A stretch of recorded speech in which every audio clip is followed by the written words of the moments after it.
Hello friends, this is Growl. In this series, I start with a brand new character in World of Warcraft. No previous achievements, no gold, no anything. Fresh at max level with no connections to see how far I can go. The one catch, I recorded every single minute of the journey and I explained my thought process and decision making along the way. Whether you're just looking to improve your skills and pug your way up, or you just want to come along for the ride, I hope you guys enjoy. Let's see, can we sneak our way into another Mythic 0? +2, Theater of Pain. Let's just apply. Yo, we're on a roll. We're on a roll right now. +2. We can find any zeros or +2s, that'll be pretty sweet. Although, I don't know if they'll be inviting us.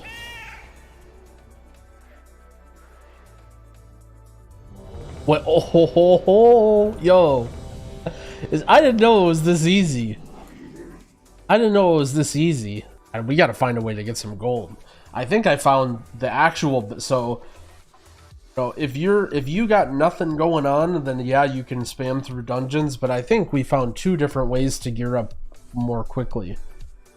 Either getting a little bit of gold and just buying all this stuff, all these 200 item level stuff, or doing your Covenant campaign too.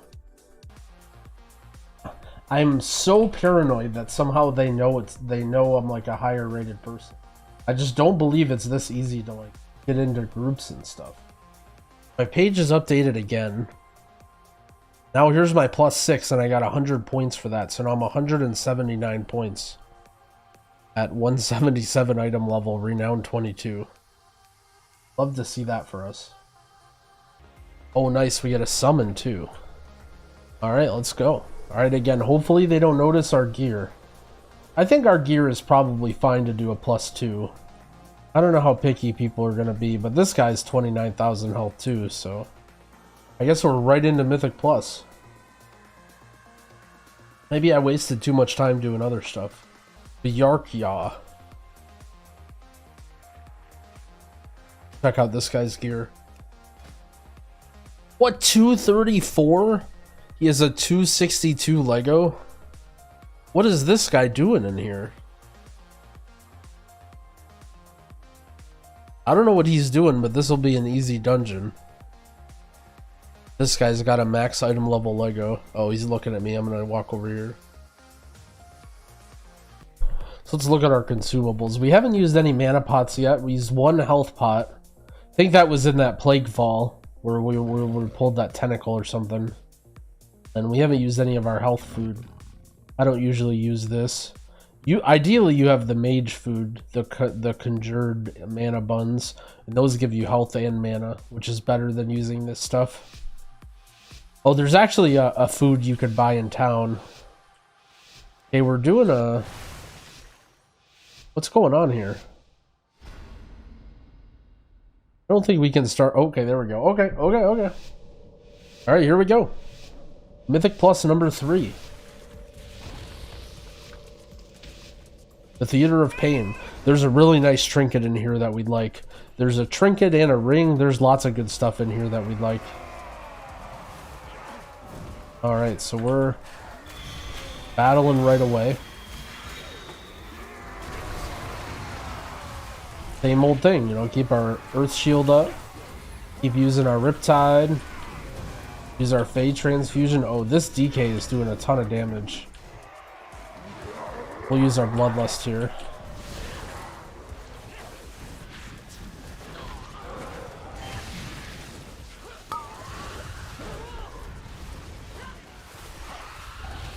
So my strategy on this boss is a Shaman. I'm gonna focus this guy right here, Passerin, and he likes to teleport away. He likes to teleport away from the group, and every time he teleports like this, I'm going to keep him on my focus, and I'm just going to press my focus target wind shear every time he jumps away, and then that way my team can DPS everything down really nice. All three of them will be grouped up. There is some other things that we can interrupt, but I think it's good to just start with one.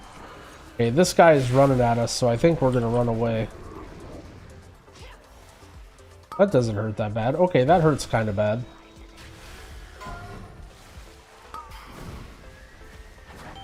Everyone's health is pretty low, so we're going to press Ascendance just to kind of catch back up.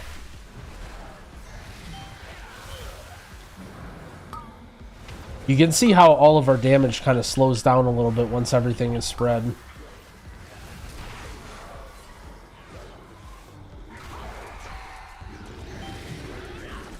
I used Hex on that guy that appears.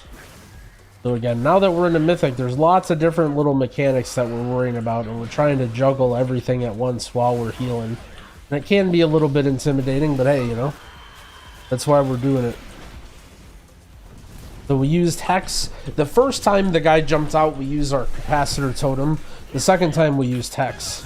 See this guy right here, he'll jump on one of your teammates. And you have to use some sort of a stun or something to get him to stop. You can see this habit here, how every time we finish a boss fight, I drink. That's just my automatic habit. I don't even think about doing it. Even though my drinks are limited and I don't have a mage or anything, it doesn't even... I just automatically press it as soon as we stop fighting. Just to keep as high mana as I can have. We got an achievement for falling. I actually think we might not have done this dungeon yet. Just sweet. Oh boy, we're going big here. We're going big here.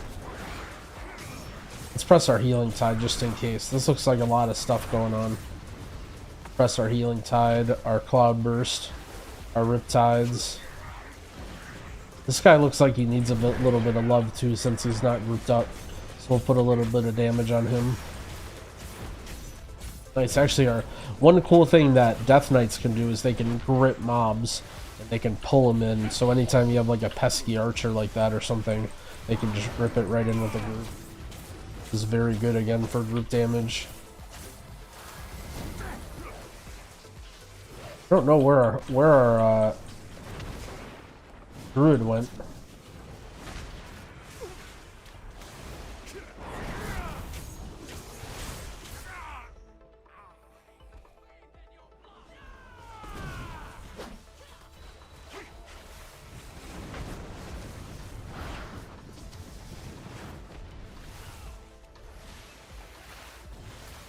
This pack right here can be really, really dangerous. So even though I have some sort of a bleed on me and I want to use my defensive, I'm going to hold it just because I know this next pack is pretty scary. And I actually have my Ascendance coming up too. We'll have our Fey Transfusion, so we'll have a lot of juice for this next pack in case things get scary.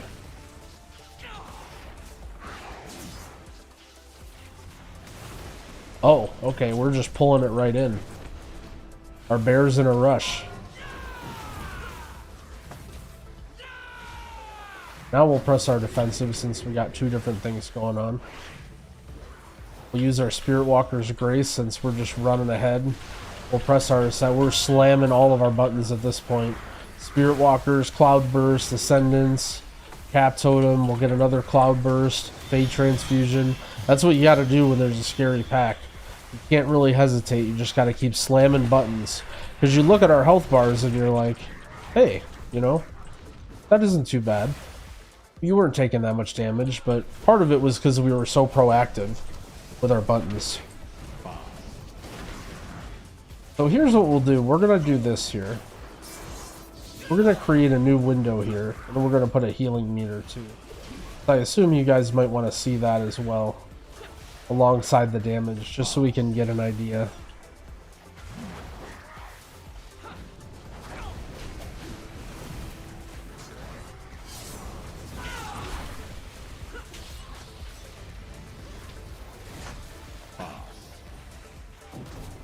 And see, I have a little bit of a sound effect on that spell as well. A lot of the different random sound effects I have are just on for my own purposes.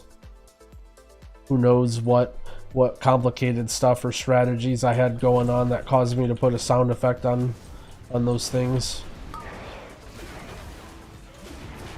So this boss, I think, is one of the most important bosses to do damage as a healer.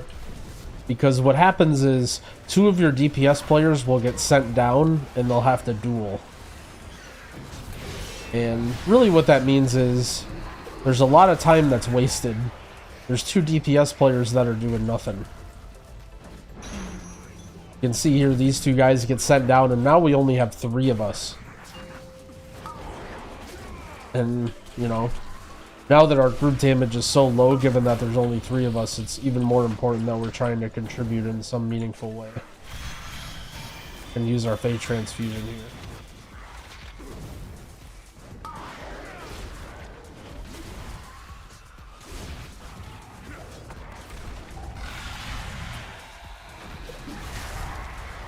And anytime we need to run, we can just press our Ghost Wolf. And also we have our Soul Shape as well, our Night Fae ability. We really need to.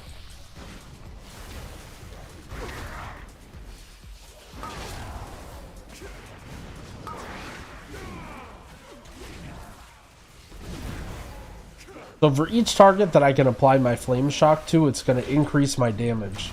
Because I'm going to get more of these Lava Burst procs that I can use on the boss. So having that little banner that the boss spawns is actually kind of good for me. I can apply my Flame Shock to it and it gives me even more damage.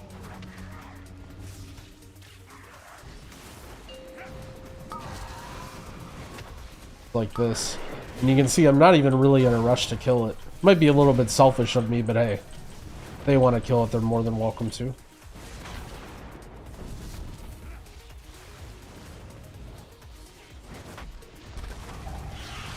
Uh-oh. Uh-oh.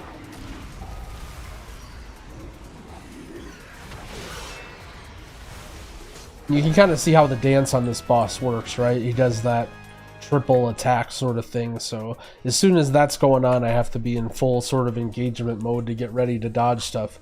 But that's all that's happening, right? There's no other stuff that's going on, so there's no excuse. Sometimes it can be, you know, something that it took me a while to learn as a healer, but, you know, you learn it eventually, is that just because people's health bars are low doesn't mean you need to heal them right away. And that's a situation where even though people's health bars get low, the most important thing is that you're dodging, you know? Oh boy, this is a lot of mobs. Press our Fey Transfusion here. That'll be a nice big heal because there's lots of stuff for us to do damage to.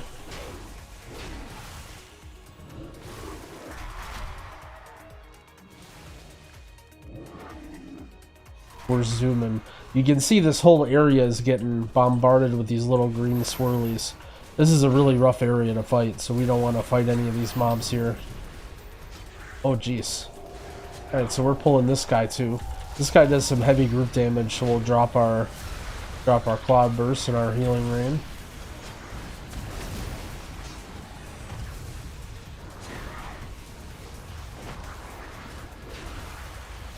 Looks like this DK's pet went loose. I think he wants us to kill it. And so we're going to need it for enemy forces. We can't necessarily just carry it with us the whole way.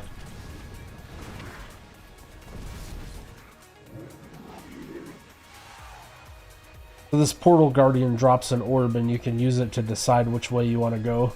You can see the tank is kind of showing me which way he wants. Usually I'd let the tank pick it up, but it looks like they kind of forgot about it. These guys have a shield that has a big damage absorb. But as a shaman, we can remove it. So if we ever see that, you can see my nameplates are sort of, I don't want to say custom because that's how the add-on works, but it shows whenever there's something that I can remove on the mob or something that I, you know, it's tailored specific to me, you know. It doesn't just show everything, but like for instance, it shows the shield because it knows I can remove it. This is another pack with pretty heavy group damage, so we're going to do our same thing. We're even going to press our Astral Shift here too. Our Fey Transfusion. These debuffs can hurt pretty bad. These, I don't know what they're called, but we're going to dispel them as quick as we can. Oh, we got some stuff here. I don't know if we pulled it on purpose, but we'll fight it.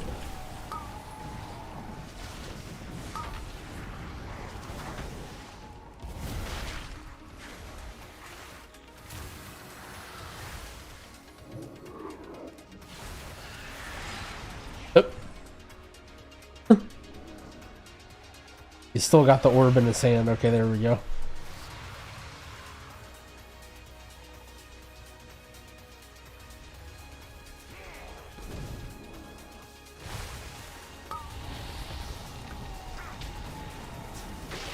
One cool thing about doing WoW dungeons is once you sort of establish yourself, uh-oh.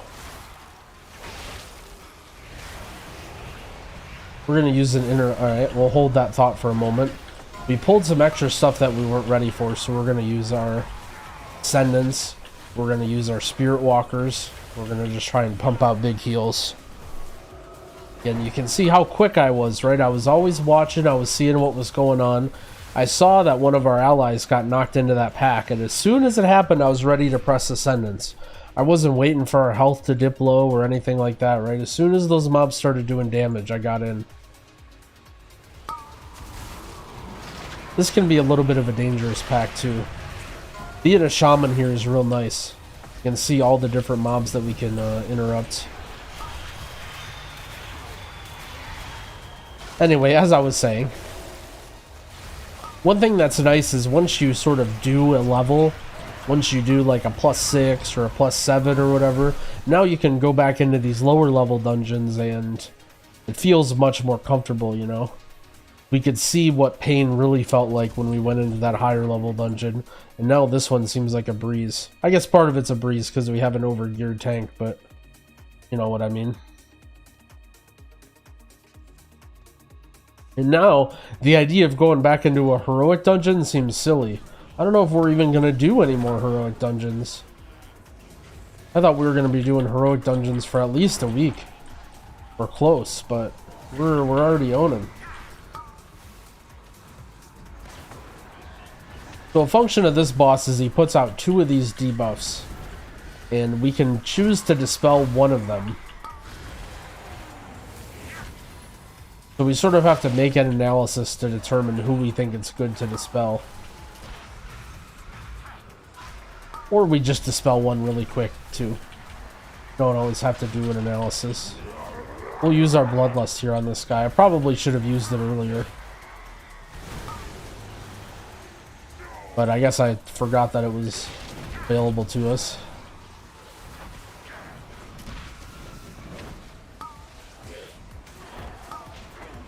And we can dispel our Boomkin, and then I can use my defensive.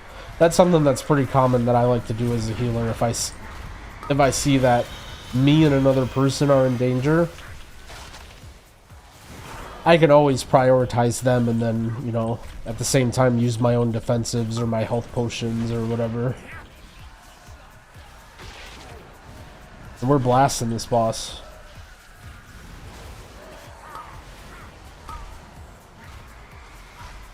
Alright, well we don't have our defensive left, but that's okay. We can use the healing tide real quick just to make sure we're fine, since it looks like the boss is almost dead. Probably could have used it a little bit earlier, to be honest. And we're good. So this dungeon has 3 different wings. So you kill the first boss, and then I guess you can't really see it very well from here, but there's 3 different ways that we can go. And then once we clear the 3 wings, we can go up top. So these sludge spewers have a pretty nasty cast. We're going to put this guy in focus. Actually going to drop our capacitor here too. Just to stun everything and try and save our... Oh boy. Okay, we'll get that guy. We didn't end up stopping the one that we had on focus, but we stopped one of them with a quick eye. We did not manage to get the other one. So now you can see our whole party is affected by this disease. Disease is pretty nasty. Our bear has 7 stacks of the disease, of one disease, and 6 stacks of another disease. Our team, now we're realizing, does not even have a way to dispel that disease. Ideally, you'd like to have a monk or a paladin or a priest that can remove that, because there's a lot of diseases in this dungeon. And we are getting blasted. We're gonna press Ascendance. Our health bars are looking desperate.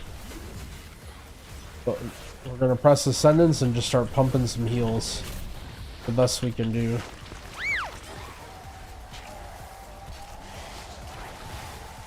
Our party isn't doing any damage because this disease reduces the damage that we do. It reduces our damage and healing by a pretty substantial amount, I think. Okay, it's finally off. But we're gonna run away.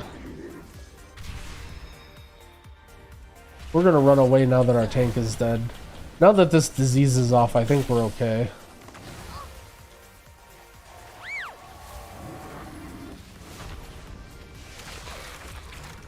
This was scary.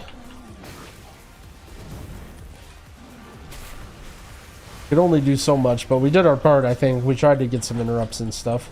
Maybe could have done a little bit more, but this is one of the frustrating parts for sure of being a shaman.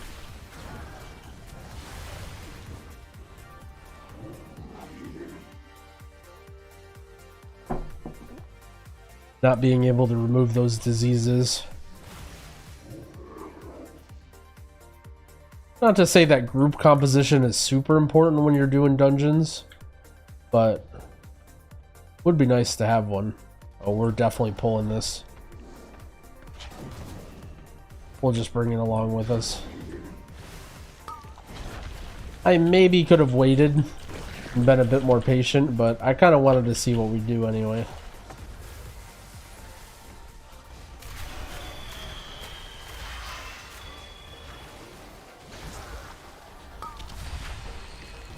Oh boy.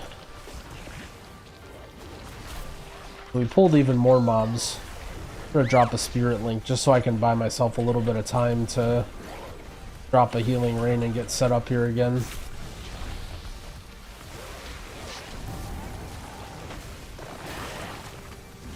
I think we managed to stay safe here. Having a tank that was pretty well geared certainly made things easier.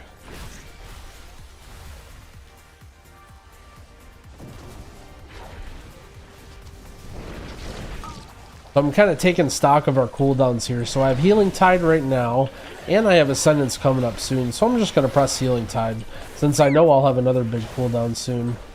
There's another one of those discharges. We'll stop that. And now you can sort of see the part of the utility of that sound effect I have, right? I have that little buzz sort of sound when that mob gets that cast off. And every time I hear that sound, I'm like, I look up and I get ready to find one to kick it.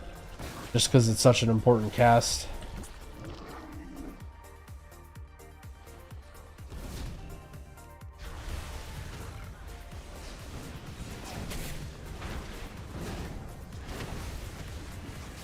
I would say this is probably the hard part of the dungeon.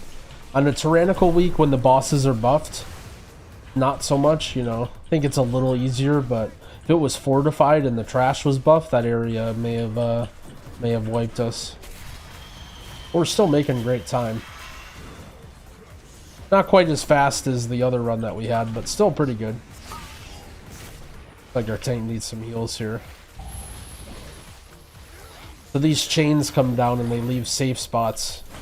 So every time we hear those chain sound effects, I'll kind of look up and see where the safe spot is and make sure I'm in range.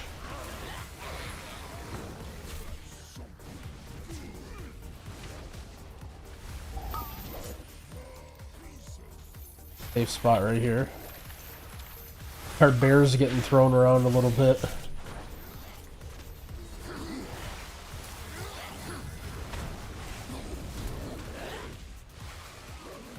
So one thing I mentioned just a little bit ago about sort of taking stock on what cooldowns you have, I think is very, very useful as a healer because you can kind of know ahead of time.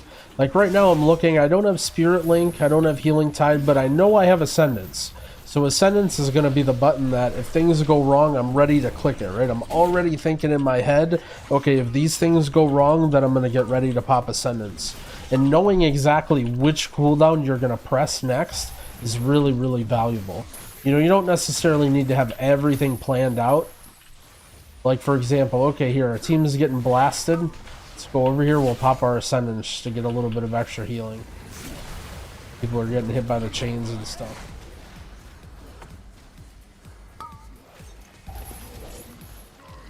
Use our soul shape here. A little bit weird. If we soul shape in Ascendance, it didn't give us the soul shape form.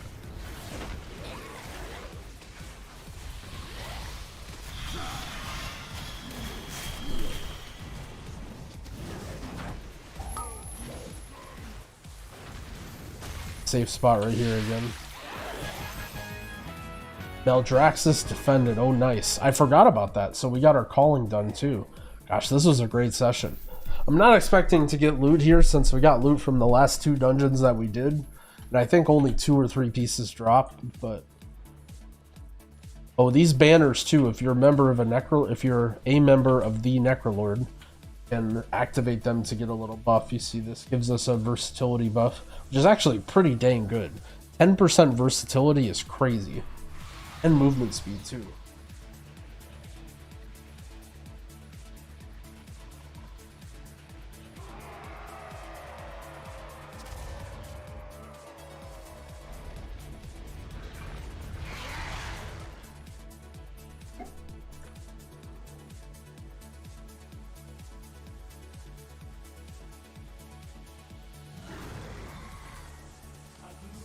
We have this pet. We actually don't need to kill this guy. We already have all of our enemy forces done. And we don't have Bloodlust, so we have this debuff in here. Even though we could use Bloodlust, we can't benefit from it from another 45 seconds, so I'm going to hold on to it. The boss will probably be all but dead at that point, but...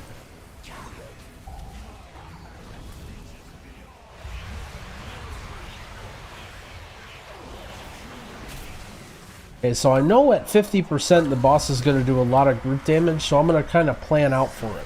A lot of people ask how I would use a spell like Cloudburst. You can try and min-max it a little bit here, so we'll press Cloudburst and we'll use our Fey Transfusion. Get it real built up, right? And here comes this group damage. Bam. Bam. Our Cloudburst, our Fey Transfusion. Everything tops us back up immediately after the group damage. Now we can Bloodlust. Finish off the boss. Hoping for an item, but I'm not expecting one.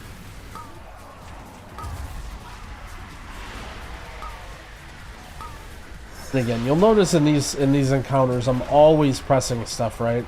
I'm able to weave in lava bursts and lightning bolts and all that stuff. Don't worry if you gotta think a little bit and you're kind of taking note of your surroundings. And just because I've played this game so much that I don't really have to think as much. Nice, so we've earned the achievement Theater of Pain. Never done this dungeon before. Oh my god, we got another ring! We got 3 items in a row. Holy smokes. We are huge. 185 item level we're at now. I feel like that didn't help us that much. What did that bring us to? 183. Okay, it gave us 1.5 item level. For us. Okay, let's return to camp. Let's head back to our Covenant Hall and deposit this conduit. We got a little bit more Mythic Plus score. 1 more piece of loot.